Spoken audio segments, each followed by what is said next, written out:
자, 오늘 우리에게 주신 말씀은 구약성경 280페이지 신명기 11장 26절에서 28절까지 말씀입니다.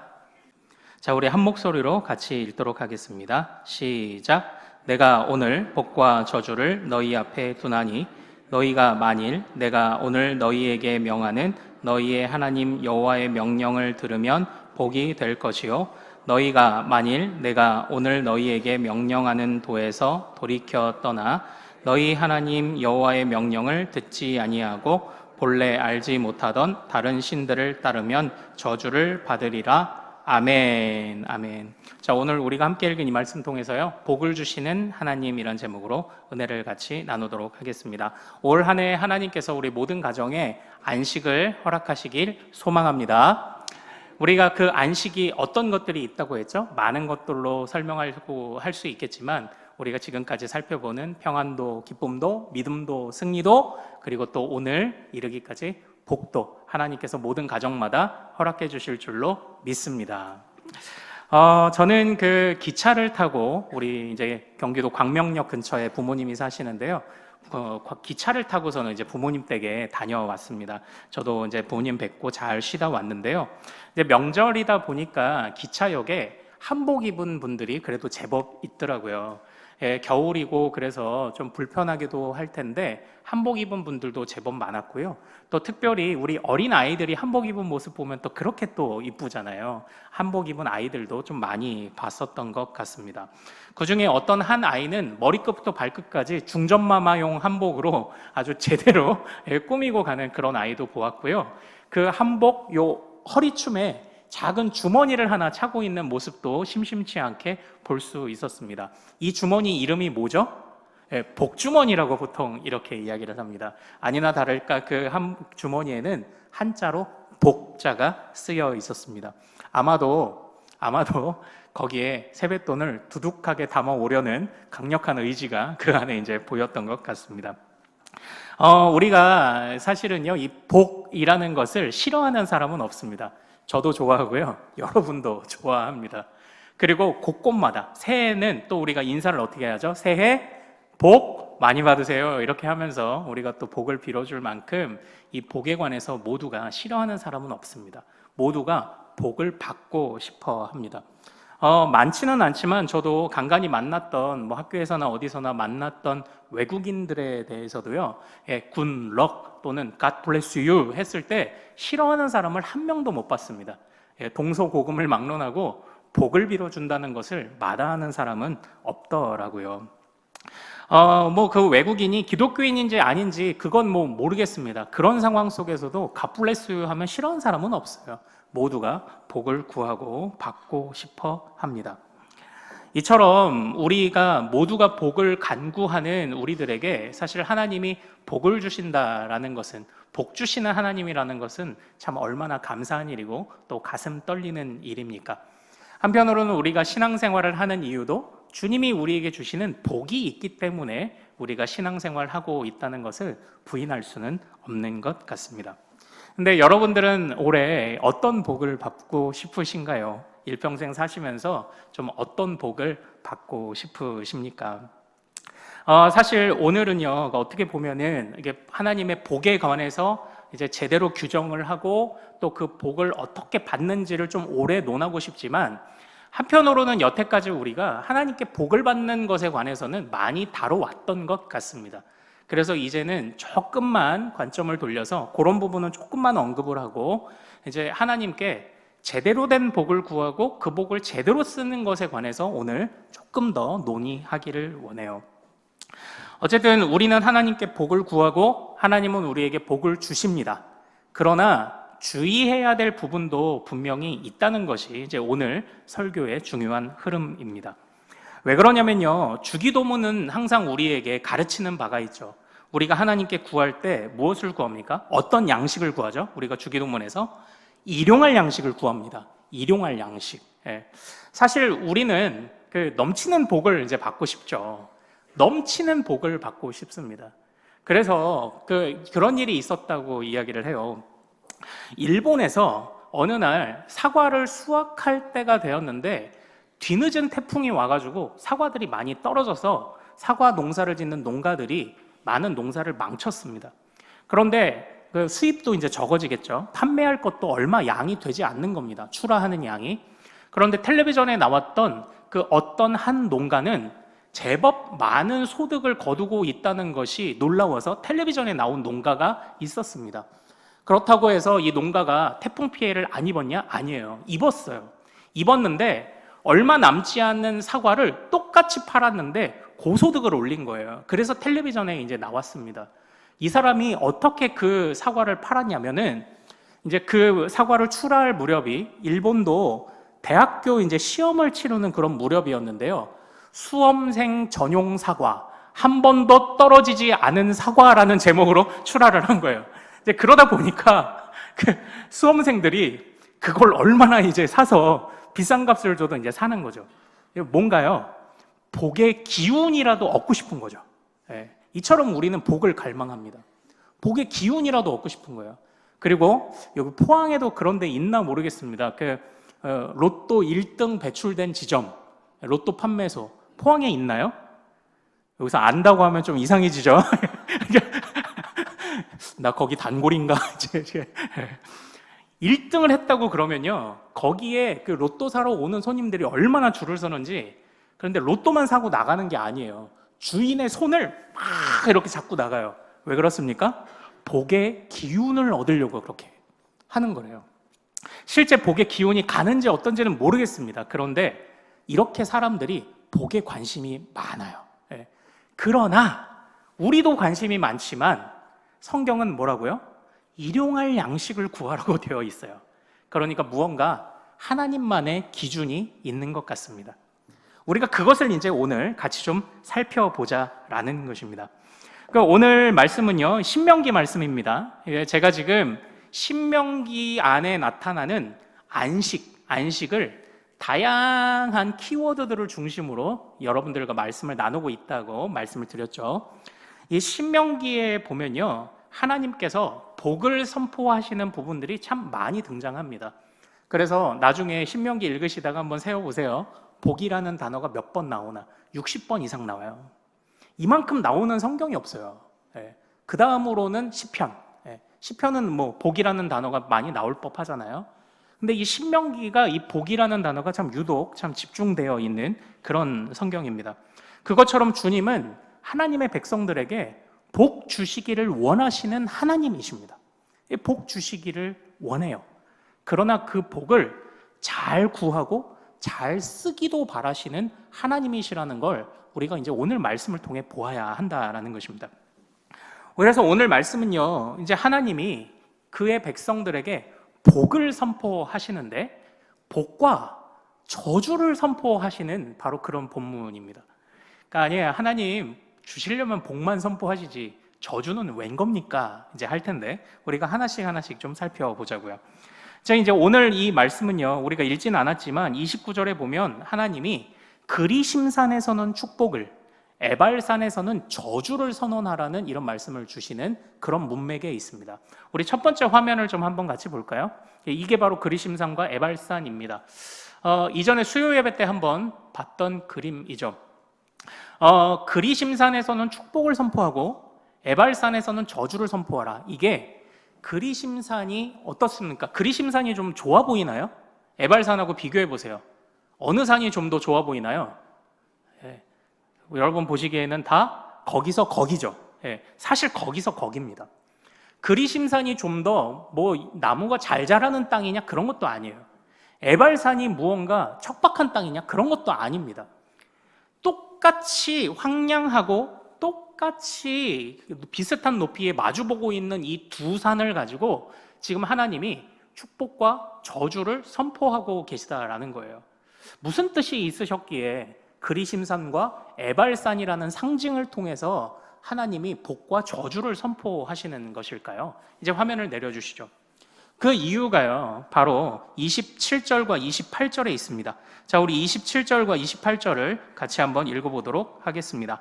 자, 같이 읽습니다. 시작. 너희가 만일 내가 오늘 너희에게 명하는 너희의 하나님 여호와의 명령을 들으면 복이 될 것이요, 너희가 만일 내가 오늘 너희에게 명령하는 도에서 돌이켜 떠나 너희의 하나님 여호와의 명령을 듣지 아니하고 본래 알지 못하던 다른 신들을 따르면 저주를 받으리라. 아멘. 이렇게 되어 있죠.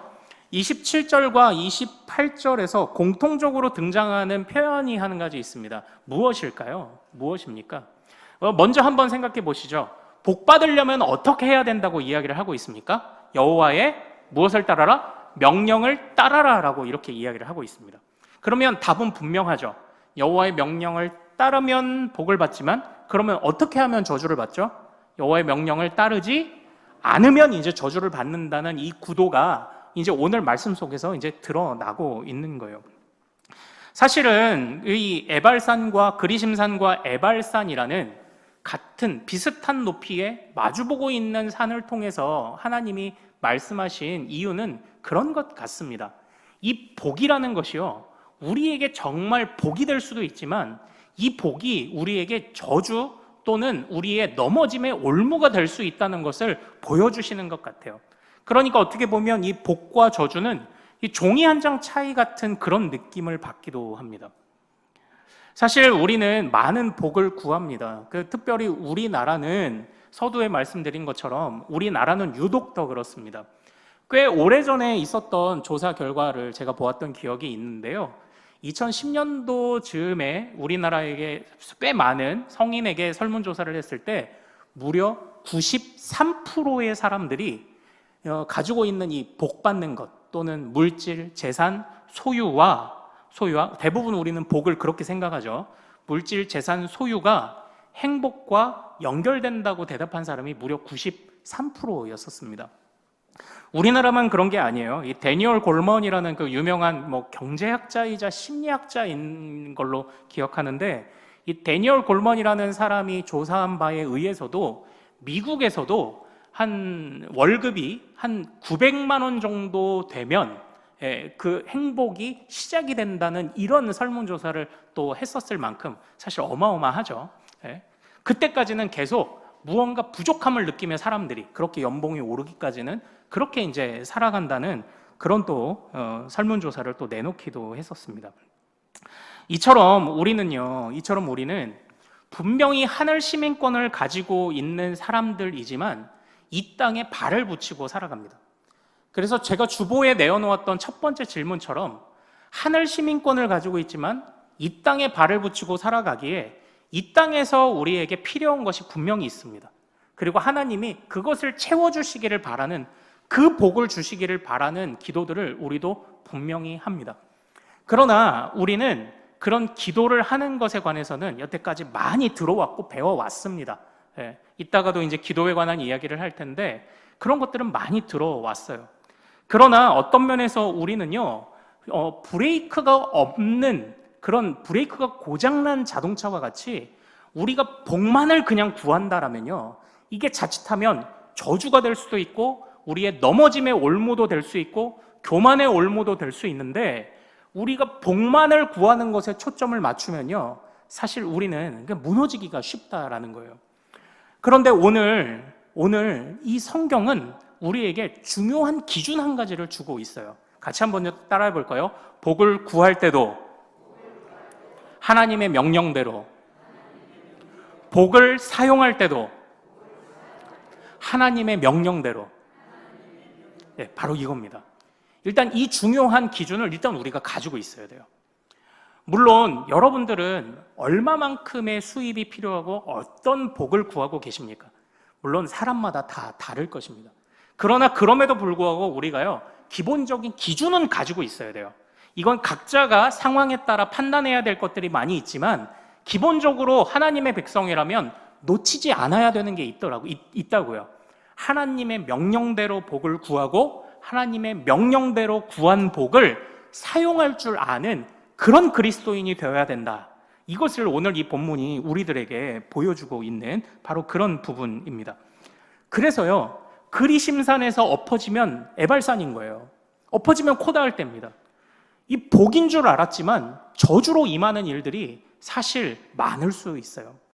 이스라엘 백성들이 이제 그러했었죠. 이제 저도 조금 나름 경험이라면, 이제 저는 이제 사실 세뱃돈을 많이 어렸을 때 받진 않았는데 고등학교 졸업할 때 되니까요, 막 30만 원 넘는 그런 세뱃돈을 받아온 거예요. 그러다 보니까 그때부터요, 제가 표현 죄송합니다, 간이 배 밖으로 나와요. 뭐든지 할 수 있을 것 같고 아무도 나를 말릴 수 없을 것 같고 막 그런다니까요. 예. 한 번도 그런 돈을 갖지 않아 봤는데 그런 돈이 갑자기 생기니까. 예, 물론 어린 저에게는 30만 원도 참 큰 돈이었었습니다. 그것처럼 우리가 참 바라는 게 많지만 그러나 그 안에서 하나님의 명령 안에서 일용할 양식을 구하고 하나님의 명령 안에서 사용하지 않으면 진짜로 브레이크가 고장난 자동차처럼 살아가게 될 것 같더라라는 거죠. 이스라엘 백성도 그랬습니다. 이스라엘 백성은요, 말하자면 하나님께서 만나도 주셨어요. 하나님께서 광야 중에서 그들의 의복과 신발이 헤어지지도 않게도 하셨습니다. 분명히 복을 받았습니다. 그러나 그들이 하늘에서 내려오는 그 만나를 하나님의 명령대로가 아닌 그들의 욕심대로 구했을 때 그 만나는 썩어 냄새를 풍기기 시작했습니다. 만나가 하나님의 명령대로 거두어졌을 때는 향기로운 것이었지만 그 만나가 하나님의 명령을 벗어난 순간 냄새나는, 악취가 나는, 썩어버리는 것이 되어버렸다라는 거죠. 마찬가지로 하나님이 그들과 함께 하신다는 상징인 성막도 주시고 성전도 주셨는데 그게 얼마나 복입니까? 하나님이 우리와 함께 하시다는 상징이 있는데 얼마나 복입니까? 그런데 그것을 하나님의 명령을 뛰어넘어 사용하는 순간 그게 어느 순간 부적이 되어버리지 않습니까? 그것처럼 사랑하는 여러분, 우리는 복을 구해야 합니다. 하나님께서 각양 좋은 복 주시기를 구해야 돼요. 그러나 어떻게 해요? 우리 안에 하나님의 명령이라는 브레이크가 있어야 돼요. 하나님의 명령이라는 브레이크 안에서, 울타리 안에서 구하고 하나님의 명령이라는 울타리 안에서 이것을 사용할 수 있어야 주님이 더 큰 복을 채우시지 않을까. 우리가 이런 마음을 꼭 가져야 한다라는 것입니다. 그래서 우리가 많은 복을 구해요. 그리고 우리가 조금만 더 있으면 행복하겠다 생각하는 것들도 있습니다. 한번 질문을 드려볼게요. 이게 얼마쯤 가지면 우리가 행복할까요? 우리가 어떤 복 받으면 진짜 일평생 행복할까요? 나름의 기준도 있으실 것이지만 정말 대답도 이제 쉽지 않은 게 사실일 겁니다. 그러나 중요한 것은 그리스도인은 성경이 말하는 축복이 진짜 축복이 되려면 하나님 안에서의 축복이어야 한다라는 이 마음을 절대 놓치지 않는 우리 큰숲의 모든 가족들 되시기를 소망합니다. 이제 사실 오늘 이 본문 말씀은요, 이게 이 신명기의 구조를 조금만 또 한번 제가 볼게요. 지난주에도 잠깐 말씀드린 것처럼 신명기 1장부터 4장까지는 말하자면은 지나온 역사적인 서론입니다. 역사적 서론. 하나님의 은혜로 여기까지 왔다를 기록하고 있는 게 1장부터 4장이에요. 그 다음부터는 튜브를 던져주어 건져주신 하나님의 명령을 따라 살아라라는 말씀이 이제 4장 후반부에서부터 11장까지 이어지다가 계명을 명하시다가 그러다가 11장 말미에 오늘 우리가 읽은 복과 저주를 선포하십니다. 그리고 또 12장부터 여호와의 명령과 계명을 또 막 주시다가 그러다가 27장에 또 한 번 복과 저주를 선포하세요. 그러니까 지금 신명기의 구조는 계명을 주시고 복과 저주를 선포하시고 계명을 주시고 복과 저주를 선포하시는 이렇게 데칼코마니와 같은 이런 이중의 구조로 그렇게 이루어져 있는 게 바로 이 신명기입니다.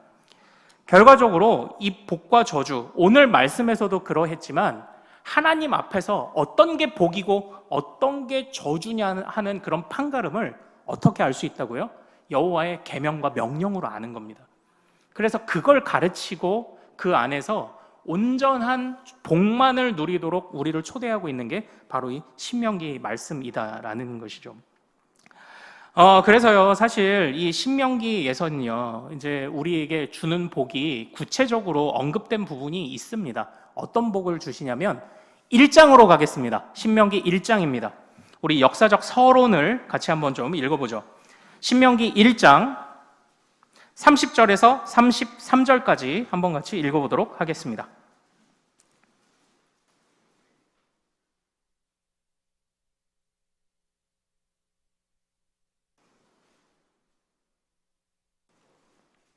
자, 신명기 1장 30절에서 33절까지.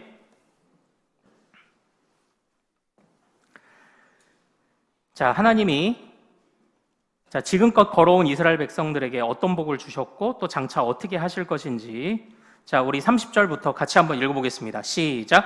너희보다 먼저 가시는 너희의 하나님 여호와께서 애굽에서 너희를 위하여 너희 목전에서 모든 일을 행하신 것 같이 이제도 너희를 위하여 싸우실 것이며, 광야에서도 너희가 당하였거니와 사람이 자기의 아들을 안는 것 같이 너희의 하나님 여호와께서 너희가 걸어온 길에서 너희를 안으사 이곳까지 이르게 하셨느니라 하나, 이 일에 너희가 너희의 하나님 여호와를 믿지 아니하였도다.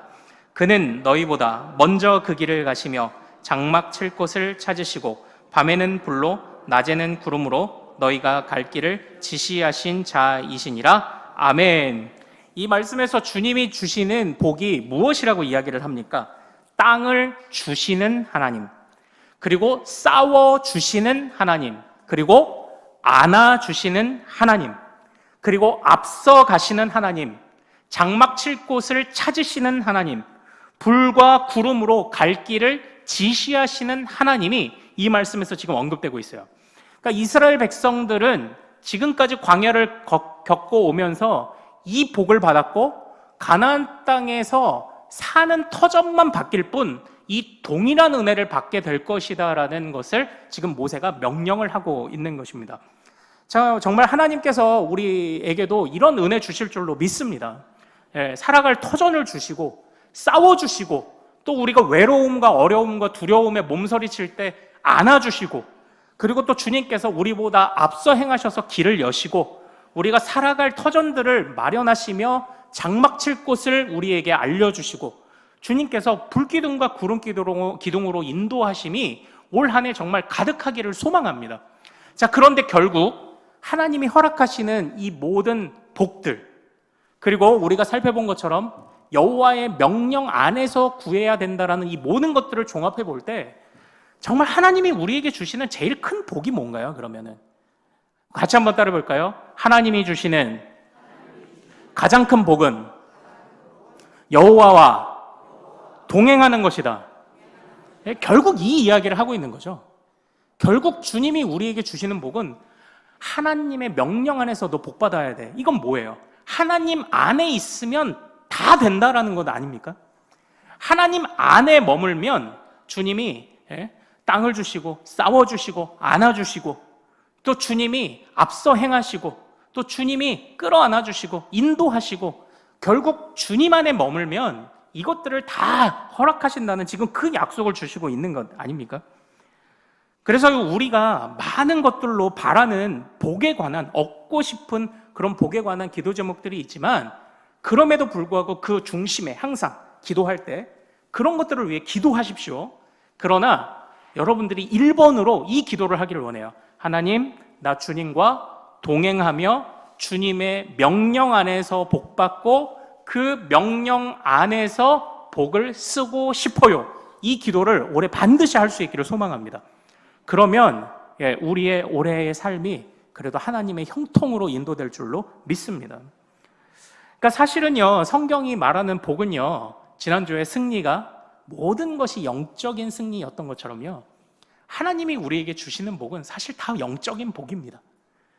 왜 그렇습니까? 모든 것이 영적인 문제이기 때문입니다. 모든 것이 하나님께 달려있기 때문입니다. 그러므로 하나님과 동행하고 하나님의 명령 안에서 구하고 하나님과 동행하며 하나님의 명령 안에서 사용하는 그런 우리 큰숲의 모든 가족들 되기를 소망합니다. 그게 정말 올해의 진짜 복을 제대로 복으로 사용하는, 그러니까 복을 아차하면은 이게 교만의 올무가 된다니까요. 복이 아차하면은 저주가 된다니까요. 그게 아니라 복을 제대로 복으로 사용하는 우리 모든 큰숲의 가족들, 저와 여러분이 될 수 있기를 소망합니다. 그러니까 참 하나님의 그 귀한 복, 그러니까 하나님의 말씀이, 하나님의 약속이 우리 안에 참 머물고 있다라는 사실이 참 얼마나 귀합니까? 거기서 우리는 복의 확신을 받는 겁니다. 거기서 우리는 주님과 동행하는 길을 찾게 되는 것입니다. 자, 그런데요, 이처럼 그래서 이제 하나님의 주신 명령과 말씀 중요해요. 그 안에서 우리가 함께 구하고 주신 복들을 누리는 것이 중요해요. 예. 그래서 우리에게 주신 것들을 잘 사용하면 하나님이 더 큰 것을 이제 맡기시는 겁니다. 예. 저희가 이제 30만 원에 제가 막 간이 배 밖으로 나왔다고 그랬잖아요. 그런데 이제 누가 저한테 30만 원을 예, 제 수중에 30만 원이 생기면 이제 잘 씁니다. 나눠도 주고 사주기도 하고 이제는 30만 원 가지고 제가 그렇게 마음이 흔들리는 그런 사람이 되지 않아요. 그것처럼 우리가 어릴 때에는 그런 것들이 흔들려요. 그러나 우리가 믿음의 분량이 점점 장성해지면 어떻습니까? 주님이 많은 복을 주셔도 웬만해서 흔들리지 않을 거예요. 저는 여러분들이 그렇게 되기를 소망합니다. 작은 것을 주셔도 잘 사용하고 큰 것을 맡기셔도 흔들리지 않는 그런 사람들이 될 수 있기를 소망합니다. 그런데요, 이제 오늘 그래서 저의 이런 그 복을 주시는 하나님은요, 제가 지난주까지 살펴봤던 평안을 주시는 하나님, 기쁨, 믿음, 승리를 주시는 하나님은 사실 제가 이제 말씀과의 연결성을 많이 강조를 했던 것 같습니다. 그런데 이 복을 주시는 하나님에 대해서는요, 제가 이제는 기도와 좀 연결을 시켜야 되겠다는 그런 생각이 들었습니다. 우리 그 몇몇 청년들과 얼마 전에 좀 이야기를 나누는데요. 이제 역시나 청년들의 관심사가 딱 그러더라고요. 그런 질문을 던지더라고요. 목사님은 배우자 기도 어떻게 하셨어요? 이렇게 이제 물으시더라고요. 여러분들은 배우자 기도 어떻게 하셨습니까? 물론 이 중에서는 그냥 결혼 날식 당일날 얼굴 보신 분도 이제 있기도 하고 이제 하시겠지만요. 제가 예전에 이제 생각나는 에피소드가 하나 있어요. 제가 신학교 때 한 여자 찬양 사역자가 이제 오셔가지고 간증을 하시는데 이렇게 말씀하시더라고요. 여러분, 배우자 기도든 뭐든 하나님께 구체적으로 기도하세요. 우리는 흔히 이렇게 들어서 알고 있잖아요. 기도는 어떻게 한다? 구체적으로 구해야 된다. 구체적으로 구해라. 이제 이런 얘기를 이제 듣잖아요. 근데 그분이 이런 얘기를 하는 겁니다. 저는요, 같이 찬양 사역을 할 수 있는 사람을 위해서 기도했고, 또 이런 내가 가지지 않은 이런 재능을 가지고 있는 사람을 만나기를 위해 기도했고, 또 뭐 부모님도 믿는 사람이고, 기도하는 가정이고, 또 몇 대의 믿음을 가지고 그랬더니 하나님이 다 들어주셨다는 거예요. 그런데 자기가 결혼하고 나서 아차한 게 있답니다. 하나님께 구체적으로 구하지 않은 게 있더라는 거예요. 그게 뭐였을까요? 그게 신랑의 얼굴이었던 거야. 그러니까 이 찬양 사역자가 그분이 이름만 들으면 알만한 분인데 누구냐면 최인혁 씨의 아내분이셨거든요. 이제 최인혁 씨를 나중에 검색해 보시면 이래서 얼굴을 안 구했구나. 이제 이걸 이제 아실 거예요. 노래 잘하게 생기셨습니다. 어쨌든 그 아내분이 오셔서 이제 그렇게 간증을 하셨던 겁니다. 구체적으로 기도한 건 다 들어주셨는데 구체적으로 기도하지 않은 건 하나님이 안 들어주셨어요. 이런 얘기를 이제 하는 게 이제 생각이 났어요. 그래서 이제 저에게 목사님은 그 배우자 기도를 어떻게 하셨습니까? 이제 이렇게 물은 청년에게 제가 이 이야기를 들려주면서 그런데 나는 구체적으로 기도했을까 안 했을까? 저는 그렇게 구체적으로 기도하지는 이제 않았었습니다. 어떤 면에서는 좀 두려움이 좀 있었습니다. 이제 왜 그러냐면 이게 제가 지금 드리고 싶은 말씀인데요. 그러니까 오늘 우리가 하나님 앞에 복을 구할 때 그리고 복을 누리며 사용할 때 어떻게 해야 된다고요?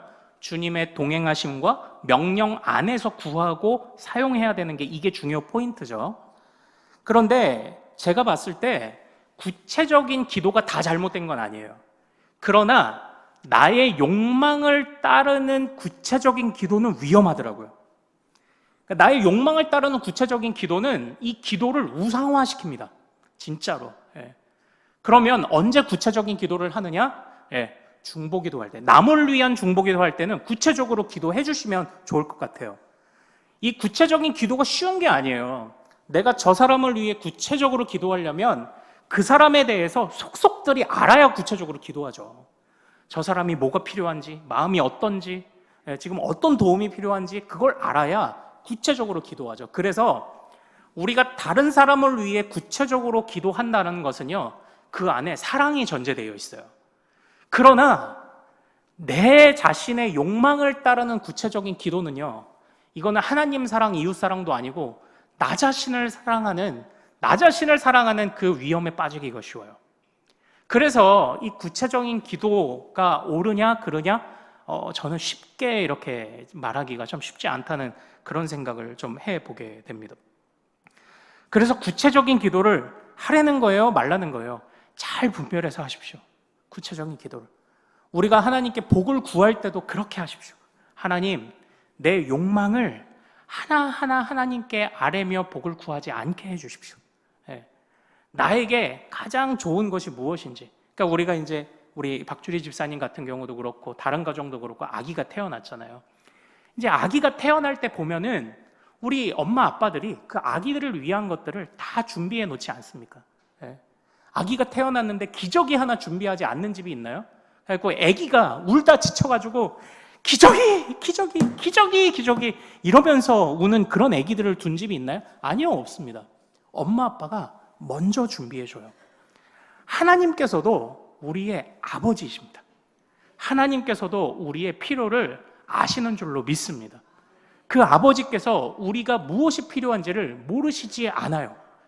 그러므로 우리는 우리의 필요와 우리의 원하는 복을 아뢰느라고 그렇게 구체적인 기도라는 좋은 것을 그때 써먹지 말고 이미 아시는 하나님께 우리의 것은 맡기고, 그러나 타인을 위해 기도할 때는 하나님께 더욱 간절히 기도하는, 우리가 그런 기도를 하는 우리 큰숙교회가 되기를 소망합니다. 결과적으로 제가 이렇게 좀 부탁을 드리고 싶어요. 같이 한번 따라해 볼까요? 일용할 양식의 크기를 내가 정하지 말자. 네, 이걸 기억해 주시기를 소망합니다. 그러니까 우리는 일용할 양식을 구해요. 그런데 일용할 양식이 저마다 다 달라요. 하지만 이 일용할 양식의 크기를 내가 결정하지 않는 겁니다. 하나님이 주셔야 그게 진짜 복이고요. 그 하나님이 주신 것 안에서 사용해야 그게 진짜 복을 제대로 누리는 것이 되지 않겠습니까? 사랑하는 여러분, 우리가 그런 기도를 할 수 있기를 소망합니다. 그리고 우리 안에요, 그런 말들이 없었으면 좋겠어요. 이렇게 한편으로는 주님이 복을 주시는 건 맞아요. 그러나 이게 반드시 우리가 이미 물질과 권력이 우상화되어 버린 이 세상이 말하는 그런 복으로 하나님이 주시는 복이 항상 연결되는 것은 아니에요. 하나님이 우리와 동행하시면 그것들 주실 수 있습니다. 그러나 하나님이 동행하셔도 사도 바울처럼 고난당할 수 있습니다. 그러나 이 하나님 동행하신다는 것이 가장 큰 복임을 알기 때문에 풍부에 처해도 가난해도 실망하지 않고요, 부유해도 교만해지지 않는 것이죠. 근데 교회 안에서 어떤 면에서 제가 지난번에 말씀드린 것처럼 인내하고 세상에서 노력하다 보면 상위 1%를 하나님이 만들어 주실 겁니다. 저는 교회 안에서 이런 기도 제목들이 울려 퍼지기를 원하지 않습니다. 우리가 하나님께 복을 받으면 나가서도 잘 된다라고 말하는 이 공식이 교회 안에서 저는 좀 사라지기를 바라요. 염려하는 바가 너무나도 많습니다. 자꾸 세상의 논리로 하나님의 복을 이해하고 설명할까 봐. 그런 중에 우리가 은연중에 어떤 이야기들을 하냐면 단적인 예로 이런 이야기들을 해요. 유대인들이 왜 막강한 부와 재산을 쌓았는지 아십니까? 그들이 하나님을 잘 섬겼기 때문입니다. 이런 이야기를 합니다. 저는 정말 큰일 날 소리라고 생각해요. 왜냐? 유대인들이 하나님을 잘 섬기나요? 아닙니다. 예수님을 안 믿는데 하나님을 어떻게 잘 섬기는 거예요, 그게. 그냥 그들이 나름의 지혜와 그냥 나름대로 이어져 오던 방식들을 잘 활용을 한 거지. 그리고 그게 복의 전부도 아닌데 우리도 주님 안에 있으면은 유대인과 같이 복 받을 것입니다라고 말하는 세상에 우상화된 그런 복들을 말하는 것이 저는 교회 안에서 다 사라지기를 원해요. 우리는 그냥 묵묵하게 그냥 하나님 동행해 주옵소서. 그리고 하나님 동행해 주시는 가운데 주님이 주시는 만큼 일용할 양식의 크기를 우리가 결정하지 않으며 주시는 만큼에서 감사하고 주시는 만큼 먹고, 때로는 우리 주님이, 그래서 우리 8장으로 가봐야 돼요. 우리 신명기 8장으로 가겠습니다. 8장 3절로 한번 가겠습니다.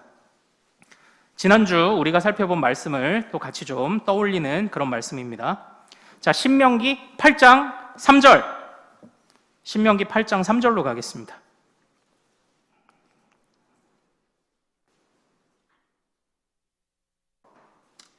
자, 요 말씀만 읽고 이제 정리하고 마치도록 할게요. 자, 우리 이 말씀 같이 읽겠습니다. 자, 시작. 너를 낮추시며 너를 줄이게 하시며 또 너도 알지 못하며 내 조상들도 알지 못하던 만나를 내게 먹이신 것은 사람이 떡으로만 사는 것이 아니요 여호와의 입에서 나오는 모든 말씀으로 사는 줄을 내가 알게 하려 하심이니라. 아멘. 자, 우리 지난주에 살펴봤던 마귀의 시험을 이기시는 예수님이 이 말씀을 가지고 성부를 향한 신뢰를 고백했을 때, 말씀이 주문이나 주술이 아니라고 말씀드렸습니다. 마법이 아니에요. 그 말씀에 담겨 있는 아버지를 향한 신뢰와 믿음을 보고 사단이 떠나간 거예요. 틈이 안 보이니까 떠나간 겁니다. 이 말씀들과 같이 우리도 하나님 앞에 복을 구할 때 정말 이 말씀을 잊지 않기를 원해요. 우리에게 하나님이 이 각양 좋은 것들을 주실 겁니다. 그러나 그것들을 통해서 궁극적으로 우리에게 무엇을 깨닫기를 원하시는지를 보십시오. 여호와의 명령과 계명과 말씀 안에 머물며 주님과 동행하기를 바라시는 거예요. 그래서 주시는 거죠. 그래서 주시는 겁니다. 우리가 이 마음을 잃지 않고 올해 하나님께 복을 구하되 잘 구하는, 그리고 복을 주시면 잘 사용하는 우리 모든 믿음의 가족들 되기를 소망합니다. 그때 주님이 더 큰 건 맡기시고 우리가 하나님께 또 더 크게 쓰임받을 줄로 믿습니다. 자, 우리 찬양하고 기도하죠. 나의 안에 거하라 나는 내 하나님이니. 자, 환난 가운데 있을지라도 두려워할지라도 놀라지 말라 하시고 붙잡아 주시는 주님을 기억하며 주님 안에 머무는 것이 가장 큰 복입니다. 우리 이 찬양으로 같이 고백하기를 원합니다. 나의 안에 거하라 나의 안에 거하라 나는 내 하나님이니 모든 환난 가운데 너를 지키는 자라 두려워하지 말라 내가 널 도와주리니 놀라지 말라 내 손 잡아주리라. 나의 안에 거하라 나의 안에 거하라 나는 내 하나님이니 모든 환난 가운데 너를 지키는 자라 두려워하지 말라 내가 널 도와주리니 놀라지 말라 내 손 잡아주리라. 내가 너를 지명하여 불렀나니 너는 내 것이라 내 것이라 너의 하나님이라 내가 너를 보배롭고 존귀하게 여기노라 너를 사랑하는 내 여호와라. 내가 너를 지명하여 불렀나니 내가 너를 지명하여 불렀나니 너는 내 것이라 내 것이라 내 것이라 너의 하나님이라 내가 너를 보배롭고 존귀하게 여기노라 너를 사랑하는 내 여호와라. 아멘. 우리 이 시간 같이 기도하기를 원합니다. 사실 오늘 말씀에 따르면 우리는 이미 복을 받았습니다. 주님이 우리와 동행하시기 때문입니다. 주님이 우리의 아버지이시기에 우리의 필요도 모르시지 않는 줄로 믿습니다. 끝까지 우리가 풍부에 처하든지 가난할지라도 주님 너무 가난하여 주님을 원망하지도 않게 하시고 너무 부요하여 주님을 모른다고 하지도 않게 하시고 오직 하나님 안에 머물 수 있을 만큼 우리의 일용할 양식의 크기를 내가 결정하지 않겠사오니 주님에게서 떨어져 나가지 않는 우리가 되게 하시고 이미 우상화된 세상의 복의 기준이 아니라 정말 주님과 동행함으로 깨닫는 주님이 주시는 복으로 우리가 부요함을 얻는 한 해가 될 수 있도록 도와주시옵소서. 먹을 것 입을 것 주님이 책임져 주실 줄 믿습니다. 또한 우리의 모든 필요를 주님이 책임져 주실 줄 믿습니다. 그러나 항상 우리가 주님께만 이 복을 구하는 주의 백성들 되도록 도와주옵소서. 자, 우리 이 시간 같이 한번 주여 한번 크게 부르고 우리 같이 기도하도록 하겠습니다. 주여!